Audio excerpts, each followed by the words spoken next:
ធ្លាប់ចង់បានជីវិតមួយស្រស់បំព្រងជីវិតមួយដែលគ្មានគេមកចង់ដែលពីបានណាស់មែនទេគ្រាន់តែចង់ធ្វើអ្វីតាមក្តីបំណងដែលតែងគេងផ្សងកើតមកដើម្បីនាងណាប្តេងគេមកត្រូវតវ៉ាមកធ្វើជាបន្លាមកស្រួលចាំងដល់វិញដងអ្នកព្យាយាមហើយមែនទេគេសោះចាំមកមែនទេគ្រាន់តែដោយសារគេចោលក្តីស្រមៃទៅណាសុខខ្លួនឯងថាបានទេសុខខ្លួនឯងថាបានទេតែគេថាគ្មានអ្វីខ្លាំងជាងខ្លួនឯងថាបានគឺបានសុខខ្លួនឯងថាបានទេខ្លួនឯងមិនមែនជាគេកាត់ជាមនុស្សលើផែនដីគ្មានអ្វីដែលនឹងធ្វើមិនបានអូខ្ញុំធ្វើបានយើងធ្វើ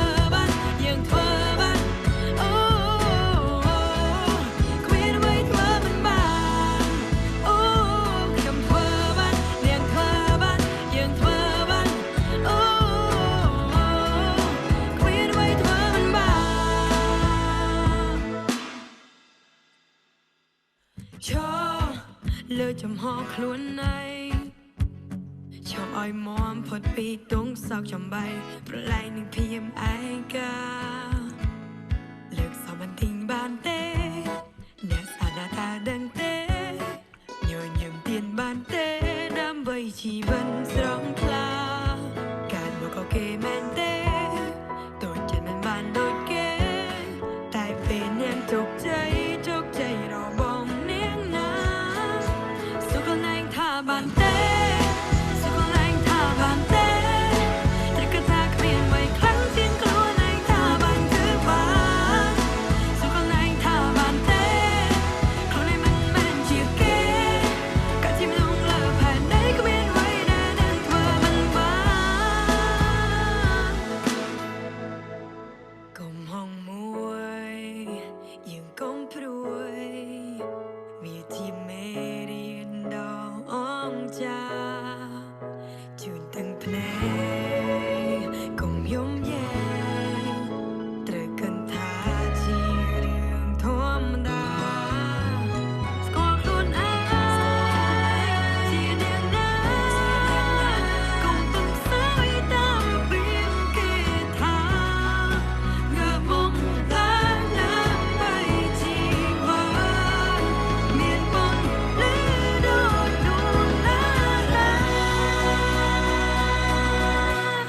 កើតមកដើម្បីនាងណាម្ដេចគេមកត្រូវតវ៉ាមកធ្វើជាបន្លាមកស្រួលចាំងដល់បេងដូងអ្នកព្យាយាមហើយមែនទេគេសោះចាំមកមែនទេគ្រាន់តែដោយសារគេចោលក្តីស្រមៃទៅណាសុខខ្លួនឯងថាបានទេសុខខ្លួនឯងថាបានទេតែគេថាគ្មានអ្វីខ្លាំងជាងខ្លួនឯងថាបានគឺបានសុខខ្លួនឯងថាបានទេខ្លួនឯងមិនមែនជាគេកាត់ជាមនុស្សលើផែនដីគ្មានអ្វីដែលនឹងធ្វើមិនបានអូខ្ញុំធ្វើបានអ្នកធ្វើបានយើងធ្វើបានអូគ្មានអ្វីធ្វើមិនបានអូខ្ញុំធ្វើបានអ្នកធ្វើបានយើងធ្វើបានអូគ្មានអ្វីធ្វើមិនបានសុខខ្លួនឯងថាបានទេធ្វើបានយើងធ្វើបានអូគ្មានអ្វីធ្វើមិនបានសុខខ្លួនឯងថាបានទេ Well, with this video, we welcome you all. So thank you so much for being here. Welcome to this 24-hour Global Peace Conference. The purpose of the role of minority girls and positive peace session is to highlight the importance that ethnic, religious, and cultural minority girls and young women play in development and peace. And look at the case study in Cambodia to share ways to create safe spaces and inclusion of marginalized communities. My name is Maria Antonia Perez, and it's an honor and a privilege to come to you today from Latin America. I'm connecting from Colombia to connect with my colleagues and friends in Cambodia and Canada from Women Peacemakers. Three continents represented in this panel, and I'm sure we have more diversity within the audience because I already can see people connected from all over the world. So I'm very fortunate also to have been personally involved with the work we're going to be talking about today. And I think it's a very important topic that transcends around the world and in our own countries. So, what is a minority? We have so many layers of identity that we associate ourselves with and by which others around us view us: ethnic backgrounds, gender, sexual orientation, religion, language, culture, and so on. Our status can be something that grants us privilege or marginalizes us depending on the context. Today, we're going to hear about ethnics, religion, and cultural minorities, especially in Cambodia. So, who are the girls and how do they influence development and promote positive and lasting peace? Well, Cambodia is a very particular and very interesting place and context where genocide was play a very important role, and the population in only 3 years from 1975 to 1979 had like the very, very hard time for the survivors and the country. The following decades of reconstruction and the peace process focus very much on negative peace. However, what about today? What's happening today? What does positive peace looks like in a post-conflict context? I mean, it's very interesting what has happened in Cambodia for the last years. How do minority girls fit in all of these contexts, and what is their role to lead positive peace? And what are their roles also in their communities? So today, it's my great pleasure to be the bridge and to connect this amazing panel of women who are gonna we have it today. We're going to have 1 hour session today, and we'll begin with these three ladies connecting, as I said before, from Canada and Cambodia, and they're all from connected to women peacemakers. So I'm going to introduce our first panelist. I'm going to start with Laysen. Hi, Laysen. Laysen is a project coordinator at Women Peacemakers that leads the initiative known as Making the Space, a holistic intervention funded by Dan Mission that brings participatory research, art, advocacy directly to minority girls across the country. Lei herself is a minority woman from the ethnic Cham Muslim community in Cambodia and has been working to support and empower minority girls from all groups and her country for several years. So welcome, Lei, and later on I'm going to introduce the other speakers. So Lei, welcome today.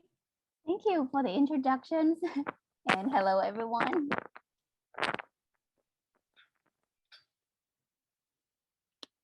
Lei, do you want, okay, so our next speaker after Lei, it's gonna be Suhin Cree.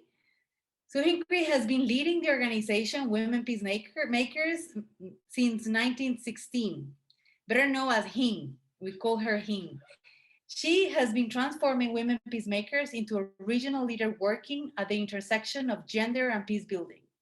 Hing has spearheaded many initiatives that bring the voice of unheard minorities, girls, women, and individuals of other genders identity to local, national, and regional conversations on how others are perceived. Hi, Hing, are you there? Yes, I'm here. Perfect. We're all connected from Cambodia as well. And now we have our last speaker. So Donna Park, she's connected from Canada. Donna Park is a creative peace builder. She's an advisor for women peacemakers who has been working between Canada and Cambodia and bring communities together around art, identity, and peace. Donna herself understands minority girls because she also grew up as one, being as a Korean in Canada and the US. Donna has particularly contributed to minority girls in Cambodia through designing a revolutionary and amazing art and peace curriculum to help minority girls express themselves through everyday art and dialogue. She's also working to empower minorities around the world through artistic and advocacy efforts in Canada. So these are our amazing panelists. Welcome you all. Donna and Lei, let's start with you. Okay, let me just share my screen.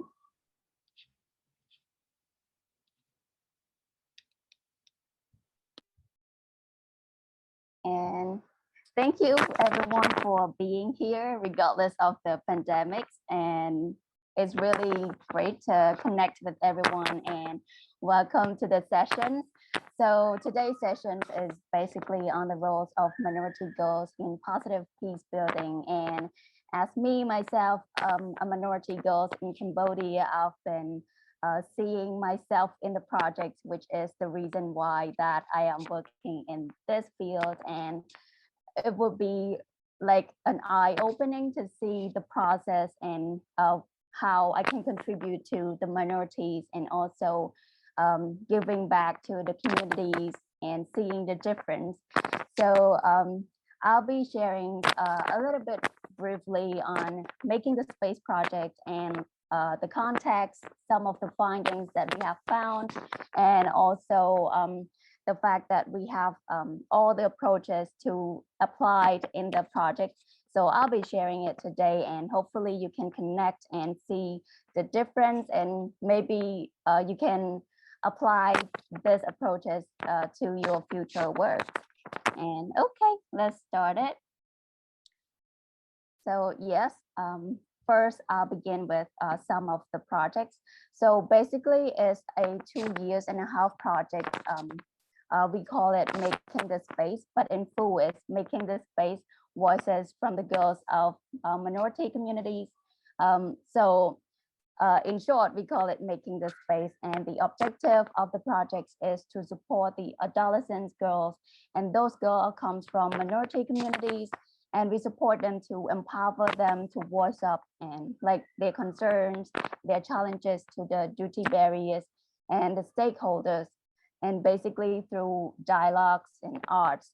So here are some of the pictures that we have taken during our activities, and they are all from different backgrounds coming together to participate through discussions, and it takes a while for them to actually understand each other and having the impact and willing to help to give back to their communities. And yes, here are the girls. So we have 4 different main groups, and during that time we have like a cultural night. So they dress up in their costume and show each other what their costume looks like. And then what impressed me and the team was at the end of the day, they were like exchanging the costume. Like they will switch all the costume and try different costumes, and which really show us that it's important to bring them together and understand each other through the process, because before they were coming together, they have like the perceptions, like they think that one specific group has like a bad intentions toward their groups or something like that. But then after the time being of spending time together, they were like really understanding and feels like a friends and family. And that's really show how incredible this can be in terms of involving minority girls together. And here are it's just a quick photos of the community together, even though they come from different backgrounds, having different ways of living. But the fact that they have gone through way too much more than the people who are living in the urban areas or the majorities, that shows a lot how they have been growing up, what are the challenges that they face. And that's really interesting that we can see different perspectives and different ways of living from their communities. So here actually the pictures of the community facilitators that we have gathered them for the first photos. They have gathered and making like strategies and planning together what they wanted to do in the communities and discuss like a bigger problems and how we can apply that. So, and later the second photos, they were actually bringing back the activities to their communities and involve the girls in their communities to do some things and express themselves. So, which is really great. And a little bit of the things that we we did and we are planning to do is that the first year of the project, we actually did a lot of research on the background, on the community context, basically to understand their needs and how we can support them later on. And after that, after we understand the context, we then apply the community art workshop where they can actually explore themselves and to see the differences and to find the common ground between each other through the arts and dialogues. And the last half of the year, we'll work on the advocacy. So that's what we did regarding the projects. And here are the pictures of them together, which is like, for me, it's really touching because without them, we wouldn't be making this very smoothly, how they can engage with the communities, how we can engage with each other. And throughout this 2 years, it's been a really great journey with them, seeing them grow, seeing them support each other, the fact that they support each other through the differences, the fact that they can stand there and having each other's back is really important. And we hope that all of them could keep this going, and that will be amazing. So yes, that's about making the space. And so come to the context of the minority girls issues. So as me, myself, as a minorities, I could relate it to them in many different ways. Being young, being a female, being a minority, they have like a trouble burden where they have to like being put in the box, and it takes too much to actually step out of that comfort zone and step out of those box. And that's what happened, at least for Cambodia. I'm not sure how the other parts of the world are going, but that's what we've been through. And the fact that being a female and being young is not really like prioritized, and we put on the extra layer of being a minorities into that context is on another level where all the policy makings and they are left out in those areas. And yes, that's what we call them being in a triple burden conditions. And so, as I have mentioned that we did a lot of research on our first year of the projects. So I will share you some of the findings that we have found during the process of doing that. And we found that most of them are living in a marginalized area, and their lack of many resources in terms of facilities, infrastructures, like schools, hospitals, everything have been put up there, and there's not really work for them at all, since they are living like almost near the borders, and the policies making is not really effective there, and it's like being left out. And another part is about language and identity. Since they are all a minority girls growing up in Cambodia, the main language that is used is Khmer, of course. So the language that they are using, for example, myself, as Cham, I would basically use Cham for my daily life, but we don't have schools or the language classes, which is require extra attention to create those space so that we can having equal opportunities to access to education, to access to resources. And regarding the identity, of course, it's going to be challenging. For example, the group that we are working with, like the 4 groups that we are working with, like Cham, Muslim, Islam, Khmer Kraum, indigenous, and ethnic Vietnamese. So basically, their identities is not been shown, or at least for example, like Khmer Kram and ethnic Vietnamese, they don't really know what their identity are, and also facing the statelessness because they don't have the documents such as the birth certificate or even the ID card.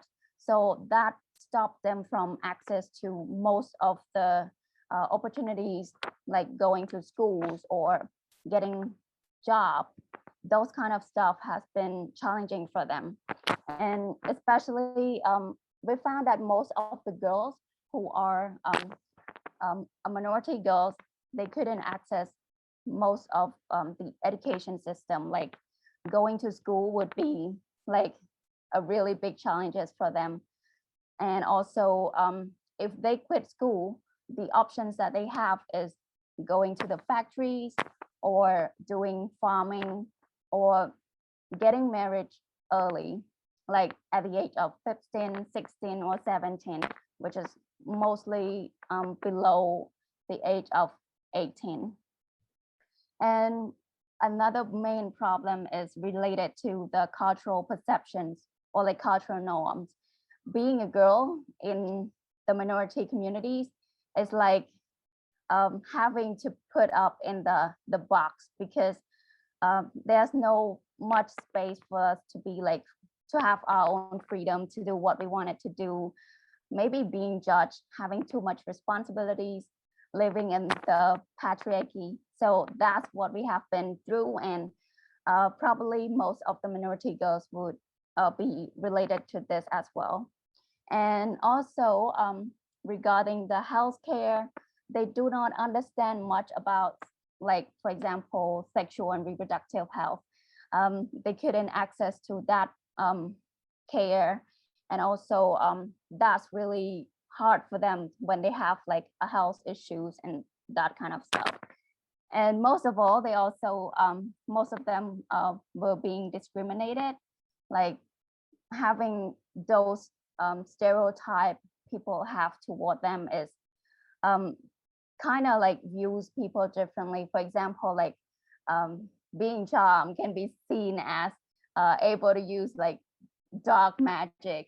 Being an indigenous can be seen as wild people. Being ethnic Vietnamese can be seen as loud people. And those kind of perceptions that people see toward each other can be a really big difference, and they grow up with that, which is not really acceptable because that is could, like, at the end of the day, we are all human, and it's not necessary to view each other that way. So that's what we have found. And so that's really incredible how we found out from our research. And some of the approach that we have been used is for the research, we have been done FLD, which is in full is facilitative listening design. So the research is basically that can be applied in the very sensitive situation or communities, like because we're working with minority communities.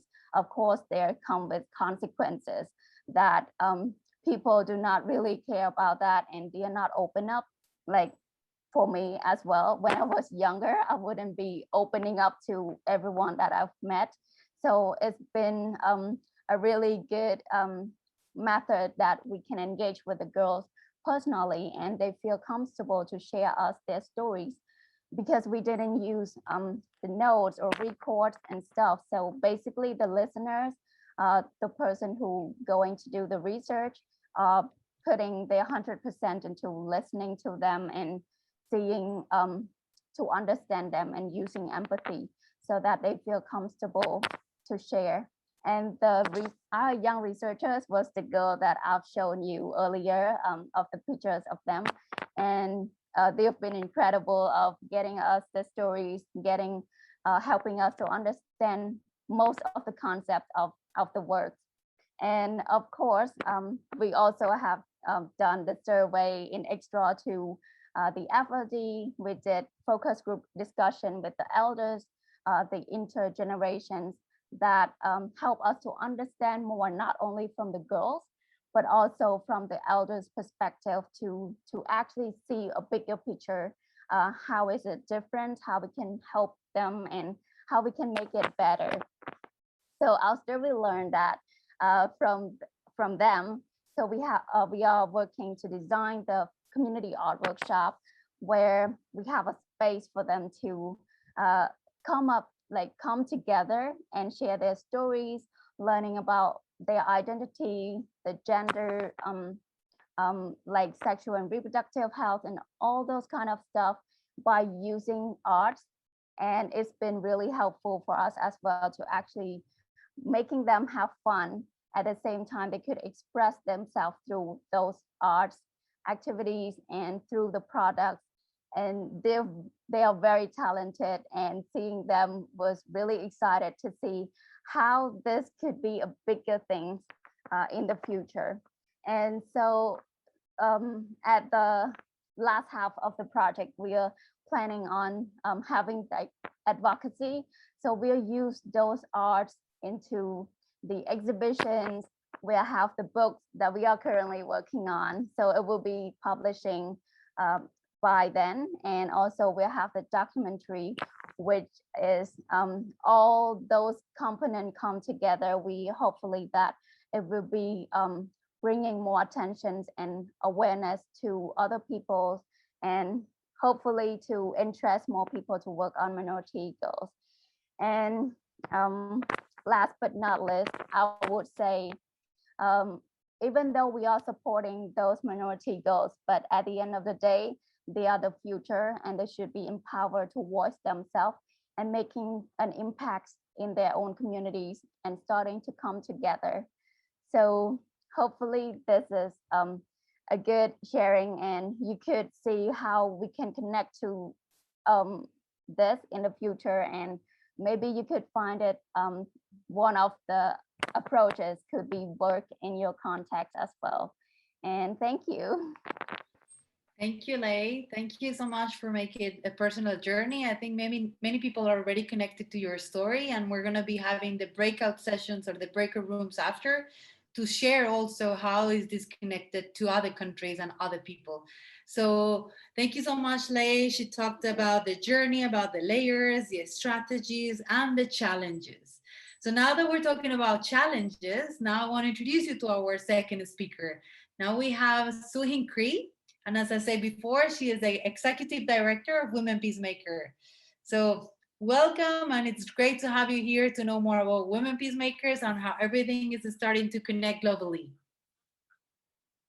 Well, wonderful. Thank you so much, Maria, for the introductions. And thank you, Lei, for sharing your journey, and especially for working together on this, making the space, and particularly in making the voices of the minority girls heard. To the public and to the world. So, well, Women Peacemaker is a local non-governmental organization that has been working since 2003 up until now on the intersections of gender and peace building. Well, I think looking back, the reason why we have Women Peacemaker or WPM, well, at that time, because we really were inspired by how can we, like women, also be part of this, because in the post-conflict context of Cambodia, even though we know that women are really contributing so much and the backbone of the society, especially after the genocidal regimes, when almost half of the male population were killed during the Khmer Rouge time, women was there to revive the society and everything.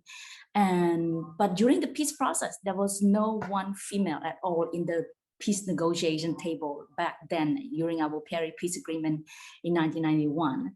And yeah, and for us as, you know, like young, diverse groups of people, including minorities group at that time, was so inspired by, you know, when after we got to learn more about conflict transformation and all that, and come together and really think about, well, how can we, you know, like women be part of having an equal participation in peace building when almost 1/3 of them are still were trapped or confined in our private sphere, and even like experience gender-based violence on a daily basis.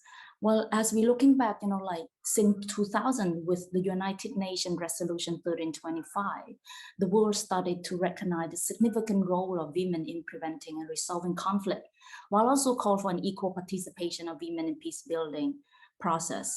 But yet, up until now, 21 years on, women remain in a minority in almost all aspects. And we, at least, like there are some progress. We see women as leading the pathway toward peace building, in peacemaking, peacekeeping, and all that. But at the same time, like on a daily basis, at least 1/3 of them continue to suffer gender-based violence in both the private and public sphere. And this is just what we can see and count. How about those minority, vulnerable women and girls whose triple burden, as Lei just shared earlier, have effectively made them fallen through the cracks?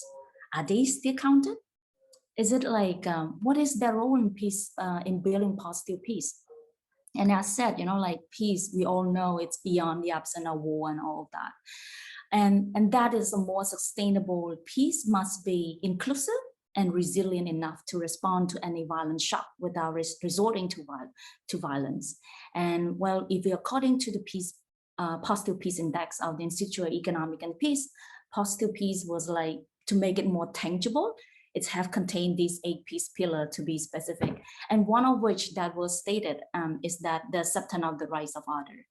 But what if, like the so-called the others belong to the ethnic, cultural, or religious minority identity that the mainstream doesn't appreciate due to like historical context, political, or other conflict dynamics? Do these so-called the others still have an equal human dignity and rights? So I think we'll just share with you a contact here in Cambodia. Would like to share you a story of an ethnic Vietnamese girl named Da, which is also one of the stories we heard from our Making the Space research, is that Da is a 14-year-old girl. She lived along the Tonle Sap River in Kampong Chhnang province of Cambodia. She had to drop out of school in grade 3 because she did not have birth certificate, and plus her destitute living condition without proper place to call home. She shared that she loved studying Khmer, Vietnamese, and English, but has not had much chance to go out of her community to get to know others at all. Because Da said that she felt bad. She felt very bad being ethnic Vietnamese living in Cambodia because she does not really know who she is or where she come from, like whether she belong here or not. Like she really went out of her both community as she was not welcomed by other kids due to her identity, ethnic identity. She has no legal document in or citizenship and feel uncertain about her identity despite like having family living, having their family living for generation in their communities. She said that the hardest part is, feeling unrecognized by any country. We're faced with all these like challenges and barrier of living without citizenship. Still, that she still dream about the next generation. She really hope that they can have a proper education. They can live in permanent location without worry of relocations, and that they can have things that she see most normal people having, such as education, road, clean water, electricity, and just to live as a human. So I think from that story, there was, of course, many dynamic behind this context. But beyond all this like history, political context, socials, and economic aspect, what can we learn from that story? I think maybe among many other things is the hope, courage, and resilience despite facing challenges, and especially the common humanity that we all share, like what Lei mentioned earlier. Through the interactions and the human connection, they found power in each other. And that can really cut through all divides that made us all these out layers of ethnic identities, cultural and religious identity that divide all of us. So Well, and yet even within, like back to the gender mainstreaming program initiative to promote women and girls empowerment, still these minority women are often left behind due to their pre-existing conditions. I think in many other countries, not only in Cambodia. But so how can we work to support their empowerment and ensure their voices are heard and their role in positive peace? I think maybe another examples, apart from what Lei has just mentioned earlier, I would like to share with you also another story from the work that we have been doing with our network of interethnic peace ambassadors called NIPA. NIPA was founded in 2019 by the diverse interethnic groups youth who joined one of our peace building program called Empathy Projects. And that particular program brought together diverse interethnic groups of youth together who might be at odds with each other, to come together to learn, to explore, to reflect through an experiential learning outdoors and exercises. It placed humanity and human relations in the core of its design and implementations. Well, like because of their vulnerability to discrimination and isolations, some minority youth who we met didn't even dare to accept who they are, to accept their identity at all because for fear of discriminations and others, or even some they subconsciously had negative feeling or even discrimination against the other minorities group as well, like what Lei had just mentioned earlier about that example. So while they themselves, experience the same discrimination. So through the interactions of over half a years with each other, these groups of people, ethnic minority groups of people, they gradually found the human connections with that so-called the other and found the power in being with each other. They realized how important for them to come together, to continue to stay connected and to inspire others to do the same. I think one of our audience here also mentioned in the chat, Eva, may also talk about how can we, like support each other. Like I think it's really important because the lack of interaction and communication among diverse group of people, we form perception toward the other. And I think only through trying to adapt understanding can be found common ground of our humanity in there. So I think NIPA then were created by these young groups of people to continue to build a human connections beyond our divides and work to transform conflict among interethnics and minority groups. And well, today's NIPA, they have over 33 members and they have reached out over the past 1 year, impact almost 300 other interethnic groups here in Cambodia. And the minority girls and youth who are members of NIPA play a key role in that. So I think it's very important, therefore, that the minority girl need to come together locally and globally to share the story, to make their voice heard and counted. Because peace, I believe, it's not about being silent. It's about speaking up. It's about willing to actively listen to the others and fostering understanding and work through all of our differences and still without resorting to violence. Well, thank you so much. That's what I want to share with you today. Thank you, Hing. Well, Hing talked about very important things about like how to inspire others, how to come together. And I'm always very inspired by women peacemakers work. So it's really good to have you here and to share your experience. And what you said, like peace is about speaking up. So about speaking up, there are so many ways of speaking up. And I love the creative ways that Donna Park puts into speaking up. So Donna Park is our next speaker. She's a creative peace building as an advisor for women peacemakers. So Donna Park, welcome to this session to speak up in different ways. Okay, thank you so much for having me and thank you for everyone being here. And I'm just gonna screen share first.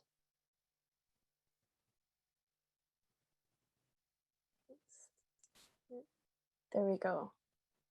So hello everyone, my name is Donna Park and I'm an artist, excuse me, an artist and a creative peace building advisor for women peacemakers. And I have to explain a little bit more about my identity and its coalition with art and my involvement with women peacemakers, especially with the minority girls curriculum, because my art identity, everything is interlinked, and it's inevitably going to be mentioned with this project. So I am a Korean Canadian artist, and ever since I immigrated to North America, living between United States and Canada, my identity as a minority has always been defined for me, whether I liked it or not. It's never a choice. It's always given to me, whether from the moment the immigration officer stamped my passport as an immigrant, or the moment someone asked me, well, you're not really American or Canadian despite having citizenship in Canada. I'm always pointed out as what people call a perpetual foreigner, someone who has lived here for a long time, has identity claims, but due to my racial identity, I can never be recognized as the most homogenous or the majority racial group in North America. So as an artist and as somebody who loves visual aspects of everything, I loved everything visually represented, whether it was art, fashion magazines, media, movies, magazines, and literature. But every time I would try to find representations of myself, everybody that was being heralded and praised did not look like me. Usually they were white, they were Caucasian, had lighter white skin, had blue eyes and a taller nose. And it didn't help that the environment that I grew up in was also pretty homogenous, and it was difficult to find a community that resonated with my own identity.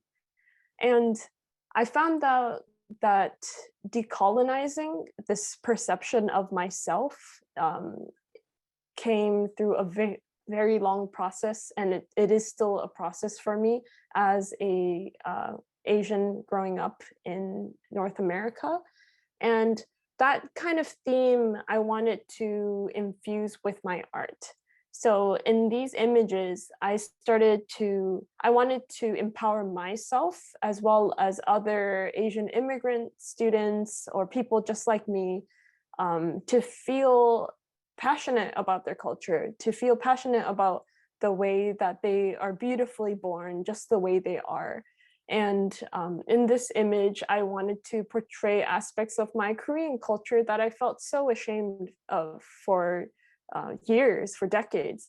And here, there's two women sitting down, and they're in a pose called an Asian squat, because most Asian people can sit like this, versus in, I don't know, non-Asian context, it's a little bit difficult to sit like that. So it's very niche to the culture that I come from, and they're wearing traditional clothes, but I also wanted to bring in some cultural taboos, like the lady on the left, she's smoking, and she's also a kisang, which is sort of like a courtesan. So all of the taboo topics, culturally taboo topics in Korea, but also in North America, I wanted to combine them and create this image that could possibly generate conversation.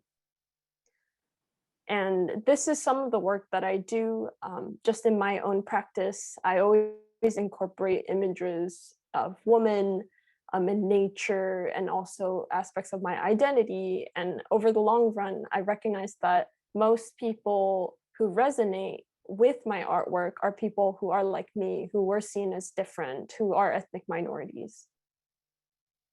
And my artwork started to expand into social justice work, and working not only with women peacemakers, but other organizations. They commissioned artwork to represent, how do you say this? They asked me to use my art for their social justice work. And this is a really good example where I started to incorporate aspects of my identity, but also ways to empower communities that are marginalized. And here I was asked to create a curriculum illustration for an abolition curriculum for an organization in the United States. And by abolition, they were talking about police brutality.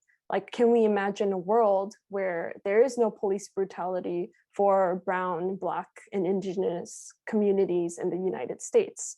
And I didn't want to repeat traumatic images that we so often seen in the news, and instead wanted to envision a very ideal society where there is no policing systems, where there is no violence and there is no persecution, by creating a very harmonious, almost paradise society.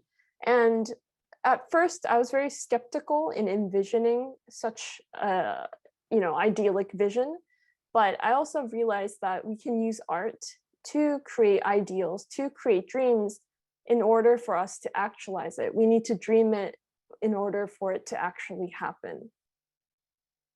And this is another image that I did to represent a minority group, racially minority group in the United States. And it was for a conference, which was also predominantly a white population, but I wanted to challenge the concept of who are the heroes and leaders in our community by putting a Black woman on the cover, to challenge the societal norms, the racialized norm in that community. And so all of this kind of connects to the curriculum I created for women peacemakers in conjunction with Leigh's work with the minority girls. And I wanted to create a curriculum that was unique to minority girls, but also could be adapted for different contexts where each lesson plan can be adapted for a different culture, a different context.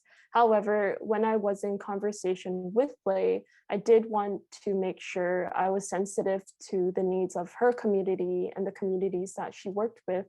And when she mentioned to me the religious, the ethnic, and indigenous groups or communities that these girls come from, I did want to be sensitive to that.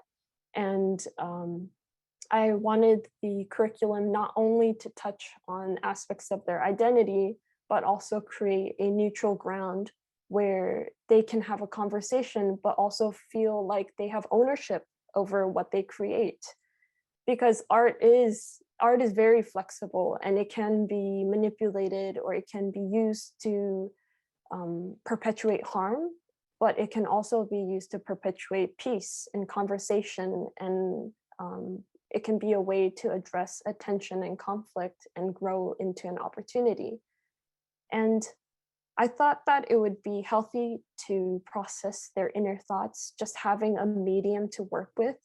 And I was also very sensitive to incorporate female artists who were also seen as idiosyncratic from their communities. So artists such as Kara Walker or Yayoi Kusama or Frida Kahlo, Diane Arbus, all of these examples and a little bit of historical background, so that hopefully the minority girls who do use this curriculum can also see some sort of representation even within this curriculum, to find that these women who were deemed so different by their communities have gone to become these superstars in the fields that they pioneered. And likewise, I feel like in any minority girl has that power to create something so unique because of their unique experience. And my fear would be that they internalize their identities and they feel disempowered. So overall, this manual, and this is just like a sample of one of the pages, it had its challenges because I'm not working inside the community. I would love to interact with all of the participants to see what needs could be met or what creative aspects they want to explore. But unfortunately, the case is that we have a pandemic and obviously I can't visit, but hopefully through the internet, through social media, we can communicate and we can send such a curriculum into those communities, and with wonderful people from WPM, such as Leigh, working directly with the participants. I've also had the privilege to see what each person has created. But yes, these are also just samples of the curriculum, and I wanted to simplify some of the methods that maybe the famous artists that I mentioned before have used into different contexts, so that, yeah, it's easier to play with the materials, that the participants don't feel daunted when they see a kind of a foreign medium that they've never worked with. And as kind of a final statement to my presentation, I hope that the phrase that we need art in order to imagine ideals can stay with you, because we do need to imagine, and we need the power to create, and we need creativity in order to envision peace and to envision a world where there is no violence or oppression towards marginalized groups. So, yep. Thank you, Donna. Such an inspirational presentation. I think all of you use a very beautiful word that I also see it in your work, which is empowerment. It's beautiful, and ownership. I mean, I've seen your process and your work, and it's definitely the ownership and empowerment that you have, but that you also transmit with your work to others. So really well done. Thank you, Donna, for that. And I think after hearing these amazing women who are all empowered, who are all super inspiring for all of us, and I think they all are taking us to the position or to the situation that we need to challenge the concept and the norms. Now is the time for speaking up, but also envision and talk about these things. So now our second part of the sessions, we are going to invite you to have breakout rooms. So it's going to be breakout rooms. We're going to have some facilitators. So we want to hear your thoughts and generate ideas that can be shared with the wider Peace Builder community. So we'll assign the breakout rooms with the group members specifically. They're going to be facilitators in all of these discussion rooms. And please, facilitators, remember to copy the questions. We have 3 questions for you guys to talk about these different reflections. And once you come back, please paste those notes on the chat box. So I think this is going to be a very interesting moment to share, because I can see a lot of empathy also on the chat. So please share, be personal, and also talk about your culture and your personal thoughts. So enjoy the conversation, and we'll see each other after 20 minutes after we come back to the session.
Hi everyone. So just for those of you that haven't joined the breakout room session yet, there should have been an invite to join. You just click yes to join the breakout room.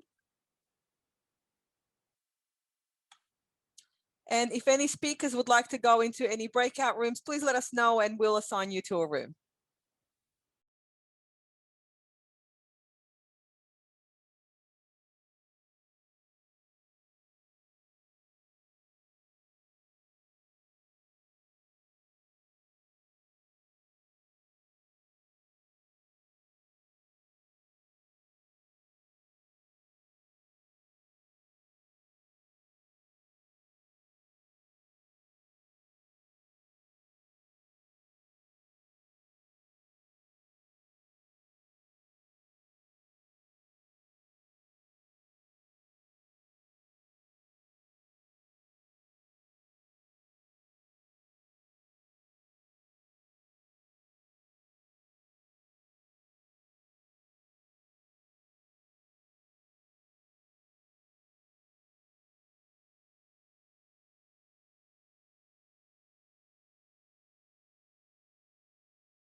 Hi, I think I was actually assigned to another breakout room, but I was facilitating a previous breakout room.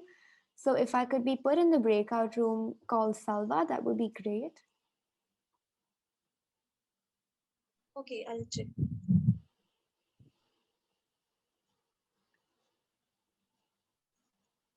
Jyoti, you want to it?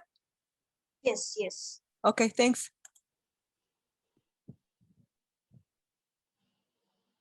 You'd have got the invitation to join. That's great. Thank you.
Well, welcome back, everyone. I think we're back in the same session. I hope you had an incredible conversation in your breakout rooms. It was very interesting, the one I joined.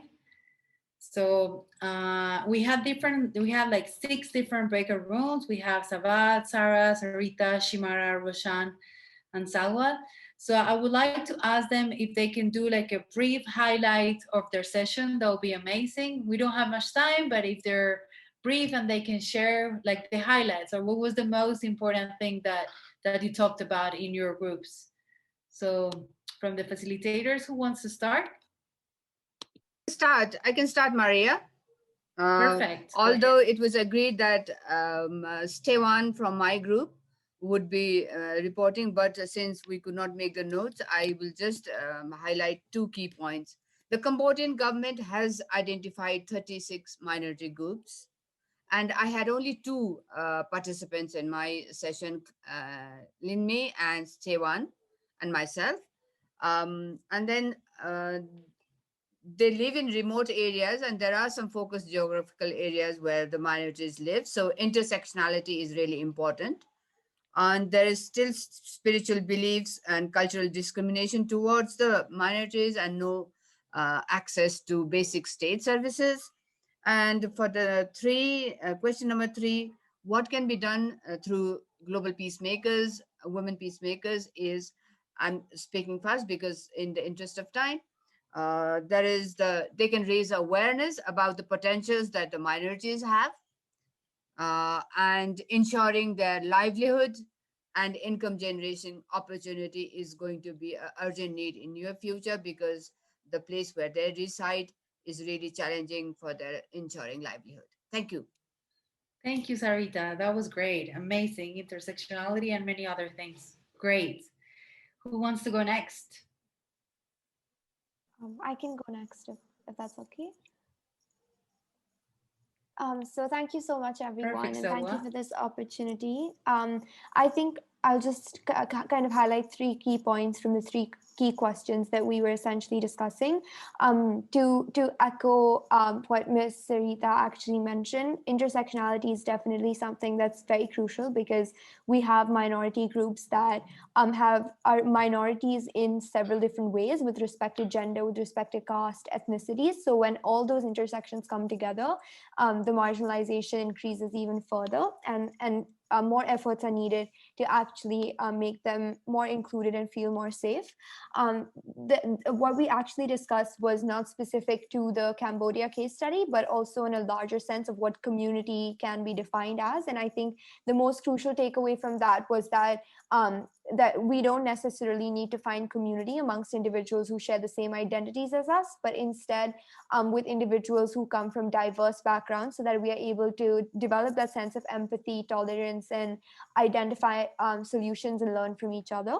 And the final aspect that we touched upon in terms of solutions was the necessity of individual-based solutions, as opposed to those that we look up for macro level solutions. So things like giving spaces to minority women to actually speak about what they wish for, and to voice their own opinions is very crucial. So I think those are the 3 key points that we discussed. Please feel free to add anything else if I've missed it on. Thank you.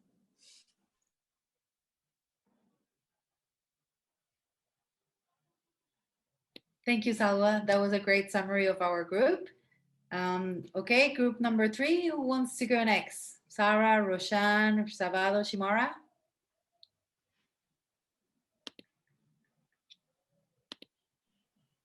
Our recorder was Andrew, so I think he'd like to share a few points. Andrew, great. Yeah, so the summary from our group was that one of the main points was that women under pressure, whether structural or direct interpersonal, people in general need ownership or agency over themselves and their situation.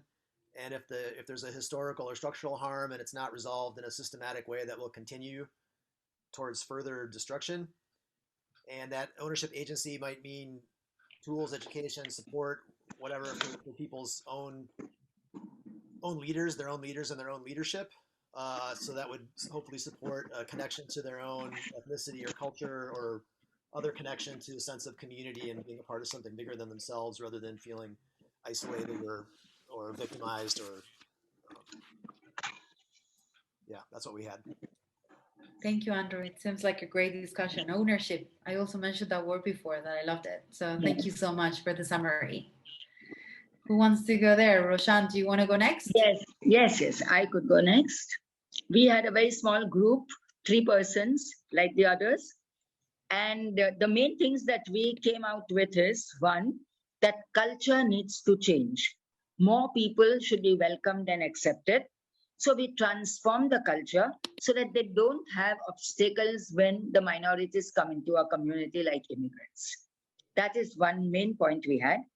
The other point that we got is that we validate our values and cultural differences so that we value diversity and different cultures and identities. So we are all we, not I and you, and we celebrate those differences. The third is that all minorities are the same and they face the same challenges. So we can learn from one another. Perfect. I think very precisely put, it was this by the 3 persons in our 3 groups, in my group. Thank you, Roshan. That was great summary. And I see Sarah is raising her hand. Sarah, do you want to add something? Yeah, so we had a very small group as well, just 3 people, and we spoke about Indigenous people in Australia and our, in different parts of the world, and also Rohingya Muslims or Rohingya communities. And so I was just, building up upon, all what my colleagues have said. We discussed a lot of those points. I won't repeat them. But what additionally we spoke about was, how we can better represent them was, one, having more culturally sensitive approaches in education. Also having more inclusive and diverse representation in media, because when these young girls or when these young people, do not see people like themselves or role models up there, that sort of creates that identity, crisis among them. We also spoke about, the role of the communities themselves, the minority communities themselves. A lot of times these stereotypes are often perpetuated by elders in the community. So if you talk about lighter skin in Asian communities, it's often, done by your older aunts or your older people in the community. So we need to educate the communities themselves so that they dispel these stereotypes, so that, the racism or the discrimination that is happening from within also stops, because often it starts from the home. So those are a couple of the things that we spoke about. So yeah, thank you. Perfect. Thank you so much. And we have Mark and Shimara to close. We have just a few minutes, but if you want to do your final highlights. Mary, can I add regard to our group discussion? Sure, of course. Yes, and we have our representative, Sabatay. Yes, hi, Bob. Please, yeah, thank you. Yeah. So for this was summary from our group discussion. We discussed a lot about the difference between our minority groups, and we think that a lot of organizations and somewhat like women peacemaker are already working in a lot of projects in order to raise awareness related to minorities' rights and their roles in the community, and also the empowerment related to empower the representative in the community. At the same time, we empower themselves to feel included in our community. At the same time, we need the collaborative from the governance to have the plan and the master plan to involve and also to educate the whole nations about their rights, and also how to make it inclusive in the community. One of the other things is related to the innovation of how we can represent the minority group better in the community using art perspective, maybe something like using the strong influencers, which they can relate, which the minority group can more related to them to spread the message around using digitalizations around social media, some kind of space that minority groups have feel empowered to speak up and share about the story. Thank you so much. Anything? That's great. And I think the last one will be Mark.